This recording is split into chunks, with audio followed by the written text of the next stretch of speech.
உலகத்தில் எந்த மூலையில் இருந்தாலும் சரி, எப்பேற்பட்ட கஷ்ட காலத்தில் வாழ்ந்தாலும் சரி, நாளை எப்போவுமே நம்ம கூட நாய் மாதிரி அலையணும் அப்படிங்கிற வாழ்க்கையை வாழ்ந்தாலும் சரி, நீதி நேர்மை நியாயம்னு சொல்லிக்கிட்டு எல்லா விதங்கள்லேயும் ஒரு கொள்கை பிரிப்போடு வாழக்கூடிய சிம்ம ராசி அன்பு சொந்தங்கள் அனைவருக்கும் வணக்கங்க. எல்லாரும் எப்படி இருக்கீங்க? சிம்ம ராசியை பொறுத்த வரைக்கும் சிங்கம் மாதிரி அப்படின்னு நாங்களும் சொல்லலாம், நீங்களும் நினச்சிக்கலாம். கோபத்துலேயும் சரி குணத்துலேயும் சரி உங்களுக்கு நிகர் நீங்கள் மட்டும்தான். உங்களோட கோபத்தில் 1000 அர்த்தங்கள் ஒளிஞ்சு கிடக்கும், உங்களுடைய வார்த்தையில் 1000 அர்த்தங்கள் வெளிரும். இப்போது சிம்மம் அப்படிங்கிறது சிங்கம்னு சொல்கிறேன் இல்லையா, சிங்கம் தோக்கலாங்க. ஆனால் அது சாதாரணமாக யாராவது எழுப்ப முடியுமா? கேலி கிண்டல் பண்ண முடியுமா? ஏன்னா அது எந்திரிச்சிச்சு அப்படின்னா அந்த ஒட்டுமொத்த காடுமே எதிராக நின்னாலும் ஒன்றுமே பண்ண முடியாது. சொல்லப்போனால் அந்த ஒட்டுமொத்த காட்டிலையும் இருக்கக்கூடிய எல்லா மிருகங்களுமே அதுக்கு முன்னாடி நிற்கவே முடியாது. அதே மாதிரி தான் சிம்ம ராசியை பொறுத்த வரைக்கும் ஒரு முறை கோபப்பட்டாங்க அப்படின்னா அந்த கோபத்துக்கு முன்னாடி யாராலையுமே தாக்கு பிடிக்க முடியாது. ஸோ இப்படிப்பட்ட அன்புடைய சிம்ம ராசிக்காரர்களே, கடந்த சில வருஷமாக நீங்கள் பார்த்தது பாதிக்கப்பட்டது சாதாரண பிரச்சனை இல்லை, கஷ்டம் இல்லை, நல்ல மனசு இருந்தும் ஏன் நமக்கு இவ்வளவு துரோகம் நடந்துச்சு, உழைப்பு இருந்தும் ஏன் நம்ம இது நாள் வரைக்கும் கஷ்டப்பட்டுக்கிட்டு இருக்கோம், ஏன் பணம் வரல, ஏன் நமக்கு மன அழுத்தமும் உடல் ஆரோக்கியமும் இவ்வளவு கெட்டு போயிருக்குது, குடும்பத்துலேயும் சரி நண்பர்கள்கிட்டையும் சரி ஏன் யாருமே நம்மளை புரிஞ்சிக்க மாட்டேங்கிறாங்க, வெளி உலகத்துக்கு நம்ம சிரிக்கிறோம் உள்ளே உடஞ்சி போயிருக்கோம், யார்கிட்ட சொல்லி அழுகன்னு கூட தெரியல. இப்படிப்பட்ட மனநிலையோட தான் சிம்மம் சுற்றிக்கிட்டு இருக்கீங்க. நல்லது செய்ய நினச்சிங்க, ஆனால் உங்களுக்கு தடையாக மாறுது, எதிரிகளாக வராங்க. நீங்கள் நம்பிக்கை வச்சவங்க எல்லாரும் அந்த நம்பிக்கையை உடச்சி உங்களுக்கு எதிரியாக நிற்கிறாங்க. சொல்லப்போனால் நல்லவங்க யார் கெட்டவங்க யார் எதுவுமே புரிய மாட்டேங்குது. கடந்த சில வருஷமாகவே ஒரே குழப்பமாக இருக்குது. நம்ம வாழ்க்கையில் நம்ம எதை செய்யணும், எதை முயற்சி பண்ணணும், அது நமக்கு சரியாக முடியல இல்லையா, எல்லாமே தப்பாக இருக்குது. அதாவது நீங்கள் எல்லாத்தையுமே சரி பண்ணணும், எல்லாரையுமே ஒன்று சேர்த்தணும், எல்லாருக்குமே நல்லது பண்ணணும்னு நினச்சிட்ருக்கீங்க, ஓகேங்களா? ஆனால் யாருமே உங்களை சந்தோஷமாக இருக்க விடலை. உங்ககிட்ட எல்லா ஆதாயத்தையும் நற்பலன்களையும் வாங்கிக்கிறாங்க. ஆனால் கொஞ்சம் கூட நன்றி இல்லாமல் அவங்க பாட்டுக்கு உங்களை நோகடிக்காமல் பரவாயில்ல, நன்றி இல்லாமல் கூட நடந்துக்கோங்க. ஆனால் ஏன் என்ன அசிங்கப்படுத்துறீங்க, இந்த கேள்வி உங்களுக்குள்ளே இருக்கு இல்லையா? ஆனால் இப்போ நம்புங்க, கடவுள் உங்களை கைவிடலைங்க. சனி உங்களை சோதிச்சாரு, இப்போ குரு உங்களை உயர்த்தி வைக்க போகிறாரு. சனி பகவான் கிட்ட குரு பகவான் சொல்லிட்டாரு, இப்போ நீ ரொம்ப சோதிச்சிட்ட, கொஞ்ச நேரம் அமைதியாரு. நம்ம சிம்ம ராசிக்கு ஒரு சில வாய்ப்புகளை கொடுத்துட்டு போகிறேன், அதை வச்சு புள்ள ஏதோ பொழைச்சிக்கிட்டோம் அப்படின்னு சோதனை கொடுத்தாலுமே அதை தாங்கிறதுக்கு உடம்புல தெம்பு வேணும் இல்லையா? அந்த மாதிரி அடி அடின்னு அடிச்சுட்டு குடிக்க தண்ணியாவது கொடுக்கணும் இல்லையா? அப்போ தான் அடுத்த அடி வாங்கிறதுக்கு தெம்பு வரும். அது போல தாங்க சிம்மராசி உடனே யோசிப்பீங்க, என்னது அடுத்த ரவுண்டு அடி வாங்க போகிறேனா அப்படிங்கிற மாதிரி. அப்படியெல்லாம் கிடையாதுங்க, சோதனைகள் தான் வருது, அது சமாளிக்கக்கூடிய தெம்பையும் பக்குவத்தையும் சில வாய்ப்புகளையும் உங்களுக்கான பலத்தையும் கூட்டி கொடுக்க வர்றாருங்க இந்த குரு பகவான். ஸோ இதனால் எந்த கிரகங்கள் எப்படி உங்களுக்கு சோதனையை கொடுத்தாலுமே அதெல்லாம் உங்களை ஒன்றுமே பண்ணாத மாதிரி இப்போ குரு உங்களை பாதுகாத்து ஒரு வளையமாக அமைச்சு கொடுத்துட்டு போக போகிறாருங்க. அது என்ன ஏது அப்படிங்கிறத நம்ம தெளிவாக பார்க்கலாமா? கடந்த கால கஷ்டங்கள் உங்களை உடைக்கலைங்க, உடைக்கவும் முடியாது. ஒரே ஒரு பெரிய வெற்றிக்காக உங்களை உருவாக்கிட்டு இருந்துச்சு. சிம்ம ராசி வாழ்க்கையில் அதிசார குரு போடக்கூடிய டர்னிங் பாயிண்ட் என்ன தெரியுமா? இது சாதாரண பலன் இல்லை. மற்றவங்கள பார்த்து நீங்கள் வாழ்ந்த நாட்கள் முடியுது, இனி உங்களை பார்த்து உங்களுடைய தயவால் மற்றவங்க வாழக்கூடிய காலம் ஆரம்பமாகுதுங்க. இந்த பதிவு சில நேரங்கள் உங்கள் மனசு ரெண்டாக பொழக்கிற பார்க்குற மாதிரி, உண்மையை சொல்கிற மாதிரி இருக்கும்.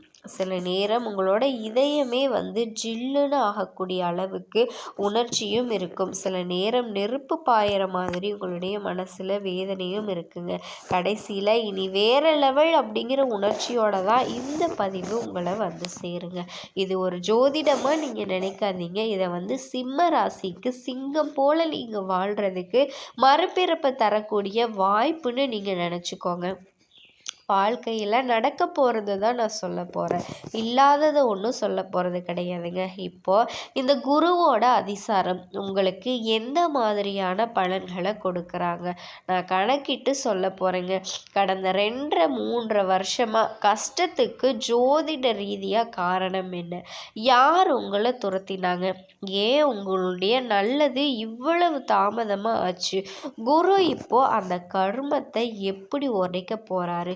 இது எல்லாமே பார்க்கலாங்க. இப்போ சிம்மராசிக்காரங்க கடந்த சில வருஷமாக எப்படி கடந்து வந்தீங்க? பணம், தொழிலில் தடை, செவ்வாய் மற்றும் சனி கிரகங்கள் உங்களுடைய 10வது வீடு. 10வது வீடு அப்படிங்கிறது வேலை, தொழில். ஸோ இதில் தான் கை வச்சுட்டாங்க. செவ்வாய் பகவானும் சனி பகவானும் இதனால தான் பல வருஷங்களாக பாதிப்பு கொடுத்து இருந்துச்சு. அதே மாதிரி திட்டமிட்டு இருந்துச்சு. திட்டமிட்டு முயற்சிகள் கூட நடக்காமல் போயிருக்குங்க. எதிர்பாராத தடைகள் வந்திருக்கும். நீங்களே நினச்சிருப்பீங்கப்பா இதை தடை ஒன்றும் வராதுப்பா, கண்டிப்பாக நீங்கள் முடிஞ்சிரும் அப்படின்னு நினச்சிருப்பீங்க. ஆனால் திடீர்னு எங்கேயாவது ஒரு அமைப்பில் ஒரு தடை, தாமதம் வந்திருக்கும். ஏன் அந்த வேலையை கூட கை வச்சிருப்பீங்க. வேலையில் மாற்றம் வந்திருக்கும், தாமதம் ஆயிருக்கும். ப்ரமோஷன், லோன், கடன் இது எல்லாமே தாமதம் தான். இப்படி தாமதத்திற்கு காரணமாக சனி பகவானும் செவ்வாய் பகவானும் செயல்பட்டாங்க. அதே மாதிரி உறவுகள்லேயும் சரி பிரச்சனை, காதலுமே பிரச்சனை. சந்திர கிரகம் 7ஆம் வீடு. 7ஆம் வீடு அப்படிங்கிறது திருமணம், உறவு இந்த மீது சரியா.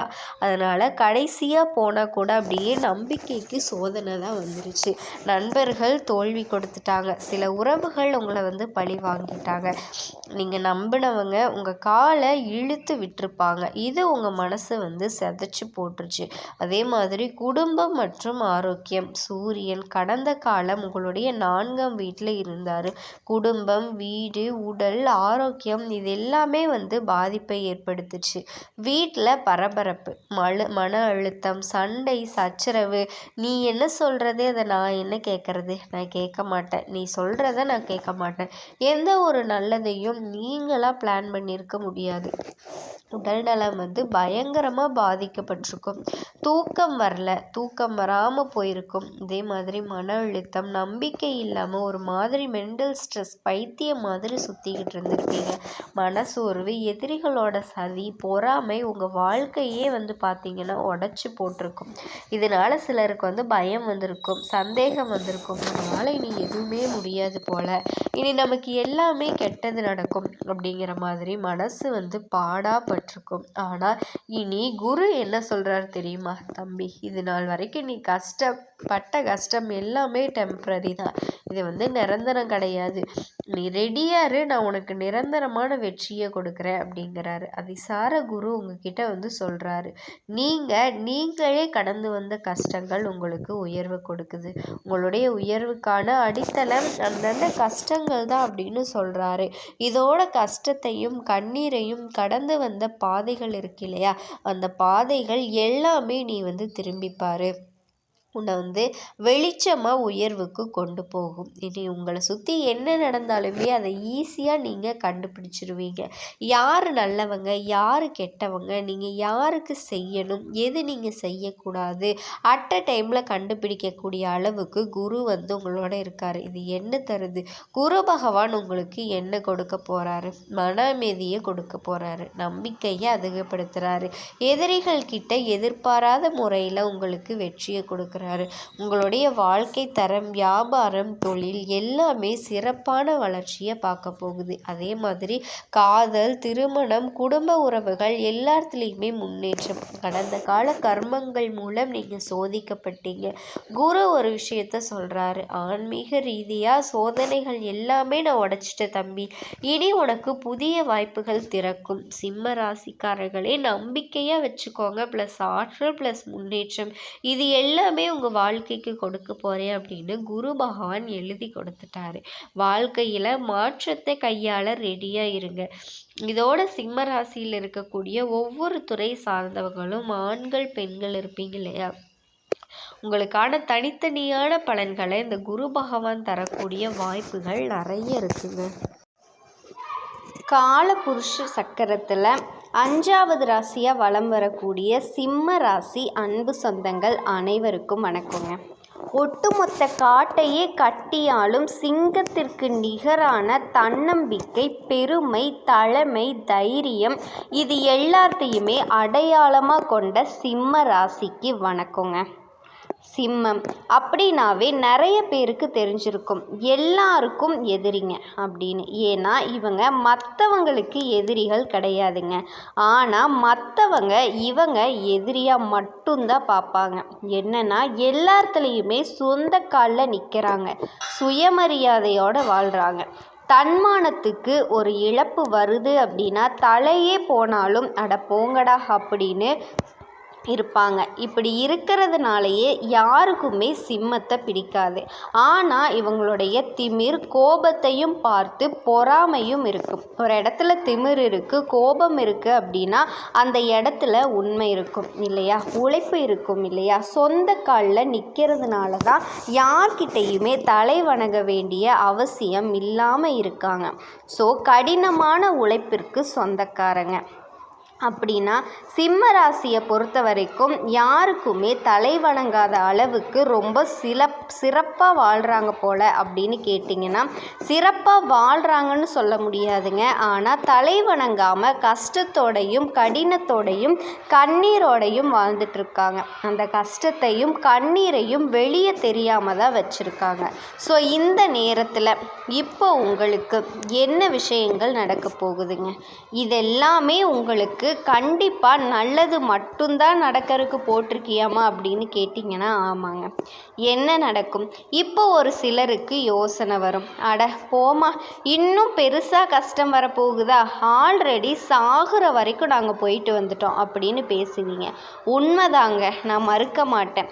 ஏன்னா இந்த தன்னம்பிக்கையும் தைரியமும் கூட தோற்று போகக்கூடிய அளவுக்கு சூழ்நிலை சூழ்ச்சிகள் உங்களை இழுத்துச்சுங்க.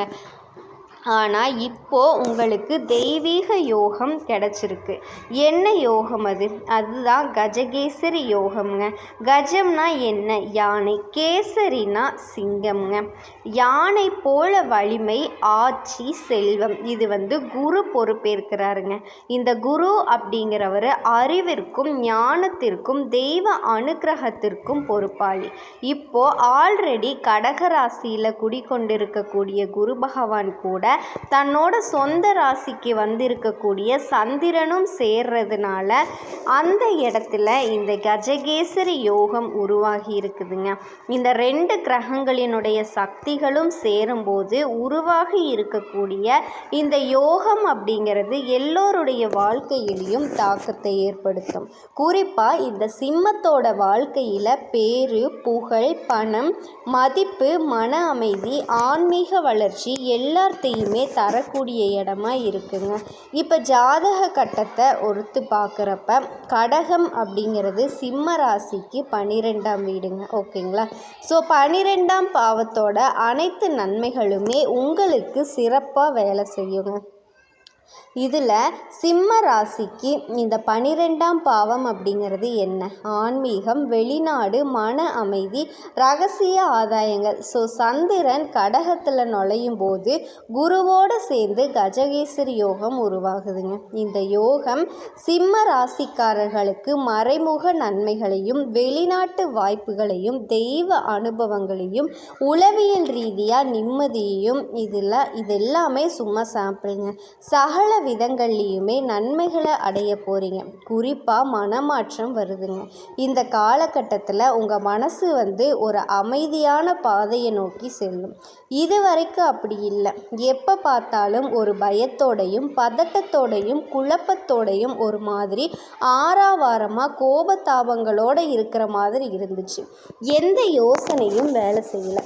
யோசித்து திட்டமிட்டு செயல்பட்டால் கூட அதை கை கட்டுனா வாய் கெட்டலை அப்படிங்கிற மாதிரி அது எல்லாமே தப்பாகவும் தடையாகவும் போயிருக்குங்க. இப்போது பழைய குழப்பங்கள் தீருது, உங்களுடைய உள்ளுணர்ச்சி ஆழமாகுது. சிலர் தியானம், ஜெபம், தெய்வீக பணிகளில் ஈடுபட போகிறீங்க. குரு சந்திரன் சேர்றதுனால உங்களுடைய மனசு உறுதியாகுதுங்க. ஆன்மீக ரீதியாக வெளிச்சம் அதிகமாகுது. சிம்ம ராசிக்காரர்களுக்கு இது ஒரு மன எழுச்சி காலம் அப்படின்னு கூட சொல்லி முடிக்கலாங்க. இது எல்லாத்துக்கும் மேலே இதெல்லாம் விடுமா, மனவழியை கூட தாங்கிக்கலாம், உடல் வலியை கூட நான் தாங்கிக்கிறேன், ஆனால் இந்த பண கஷ்டம் என்னை பெரும்பாலும் என்னை பாடாப்படுத்துதுமா. 10 பைசா கூட நான் எனக்காக செலவு பண்ணல, சம்பாதிக்கிறதெல்லாம் எங்கே போகுதுன்னே தெரியல, மற்றவங்களுக்காக செலவு பண்ணிட்டு இப்போ நான் மாட்டிக்கிட்டு முழிச்சிட்டு இருக்கேன். நம்பிக்கை வச்சவங்க எல்லாம் அழகாக நம்ப வச்சு ஏமாந்துட்டாங்க, பச்சையாக பொய் சொல்கிறாங்க, ஈரத்துணியை போட்டு கழுத்தது போல் நிறைய சிக்கல்களை நான் மாட்டிக்கிட்டு இருக்கேன். பண பிரச்சனை தான் எனக்கு பெரும் பிரச்சனையாக இருக்குது. வாழ்க்கையை முடிச்சுக்கிட்டு தலை தெறிக்க ஓடுற அளவுக்கு மற்றவங்களுக்கு நான் பொறுப்பாளியாக போயிட்டு கடன் வாங்கி கொடுத்துட்டு நான் கடன் கட்டிகிட்டு இருக்கேன். எவ்வளவு உழைச்சாலுமே ராப்பகலாக உழைக்கிறேன், ஆனால் பெருசாக முன்னேறலைன்னு சொல்கிறவங்களுக்கு இந்த யோகம் பண விஷயங்களில் மறைமுக லாபத்தை கொடுக்குதுங்க. சொல்லுங்கண்ணா. சகல விதங்கள்லேயுமே சந்தோஷத்தையும் நிம்மதியும் தரப்போகுதுங்க. எல்லா இடத்துலையுமே இன்னும் கொஞ்சம் கூடுதலாக செயல்பட்டீங்க அப்படின்னா மிகப்பெரிய நன்மைகள் எல்லாத்தையுமே அடைய முடியும். ஆனால் ஒரு விஷயத்தை மட்டும் சிம்மம் ஞாபகம் வச்சுக்கோங்க. குபேர கடவுள் குபேர கடவுளே கொட்டி கொடுத்தாலும் பண விஷயத்தில் பக்குவமாக செயல்படணுங்க, கவனமாக கையாளணும். உங்ககிட்ட எவ்வளவு இருக்குது அப்படிங்கிறத அடுத்தவங்களுக்கு தெரியாமல் பார்த்துக்கணுங்க.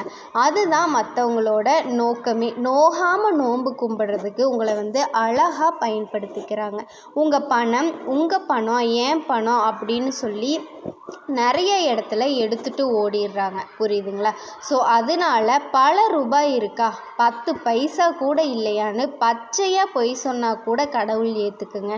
பொய் சொல்கிறது தப்பு, நான் இல்லைன்னுலாம் சொல்ல மாட்டேன், திரும்பவும் கஷ்டப்படுறதுக்கு ரெடி ஆகிக்கோங்க. ஸோ பண விஷயத்தை பொறுத்த வரைக்கும் அதே மாதிரி வேலை, தொழில், கல்வி இது 3ம் எப்படி இருக்குது?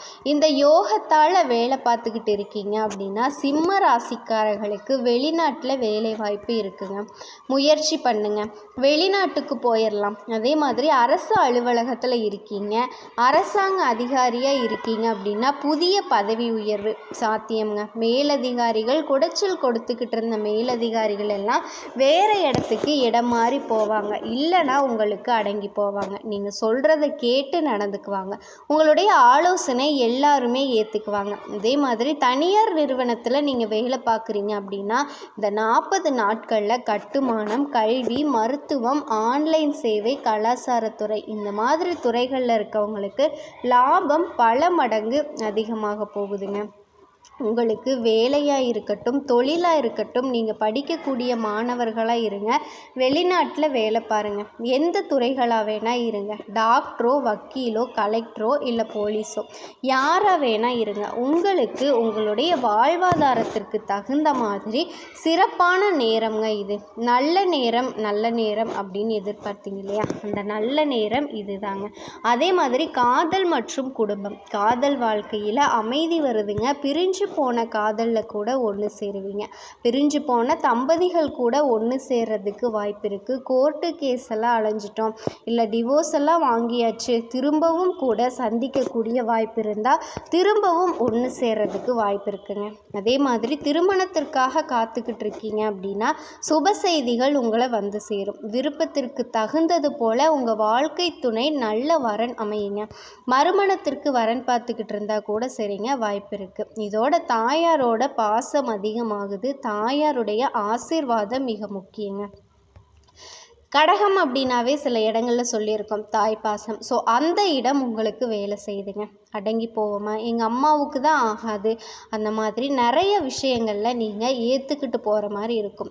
தன்னால் குடும்பத்தில் ஒரு வாய்ப்பு அமையுங்க.